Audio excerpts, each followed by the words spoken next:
மத்திய பிரதேசம் இந்தூர் தொகுதியில நோட்டா 2ஆம் இடம் பிடிச்சிருக்கு. காங்கிரஸ் கட்சி வேட்பாளர்கள் நோட்டாவுக்கு ஓட்டு போடுங்க அப்படின்னு பிரச்சாரத்துல ஈடுபடும் போது சொன்ன நிலையில இப்போ இந்தூர் தொகுதியில 2ஆம் இடம் பிடிச்சிருக்கான் நோட்டா.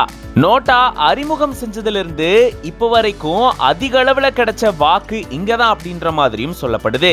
கிட்டத்தட்ட 2 லட்சத்துக்கு மேல வாக்குகள் நோட்டாவுக்கு கிடைச்சிருக்கு.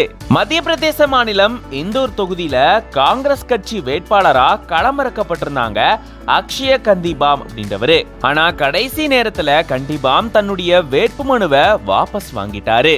மாவட்ட ஆட்சியர் அலுவலகத்துக்கு பிஜேபியினுடைய முக்கிய பிரமுகரும் மத்திய பிரதேசத்தினுடைய அமைச்சருமான கைலாஷ் அவர்களோட போயிட்டு தன்னுடைய வேட்புமனுவை வாபஸ் வாங்கியிருந்தாரு அக்ஷய கண்டிபாம் அவர்கள். அதை தொடர்ந்து பாஜக கட்சியிலுமே அவர் இணைஞ்சிருந்தாரு. ஏப்ரல் 29ஆம் தேதி இந்த சம்பவம் நடந்துச்சு.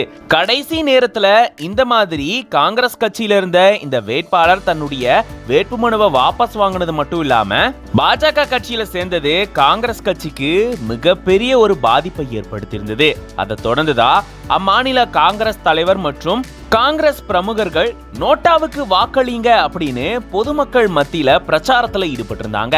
அதன்படி பாத்தீங்கன்னா இப்போ நோட்டாவுக்கு கிட்டத்தட்ட இந்தூர் தொகுதியில மட்டுமே 2 லட்சத்துக்கும் மேற்பட்ட வாக்குகள் கிடைச்சிருக்கிறதா சொல்லப்படுது. இருந்தாலுமே சிட்டிங் எம்பியான பிஜேபியினுடைய சங்கர் லால்வானி அவர்களுக்கு 11 லட்சத்துக்கும் மேற்பட்ட வாக்குகள் கிடைச்சிருக்கிறதா சொல்லப்படுது. அதை தொடர்ந்து 2ஆம் இடத்துல நோட்டாவுக்கு 2 லட்சத்துக்கும் மேற்பட்ட வாக்குகள் கிடைச்சிருக்காம். 3ஆம் இடத்துல பகுஜன் சமாஜ் கட்சியினுடைய சஞ்சய் அப்படின்ற வேட்பாளருக்கு 49,000க்கும் மேற்பட்ட வாக்குகள் கிடைச்சிருக்கிறதா சொல்லப்படுது.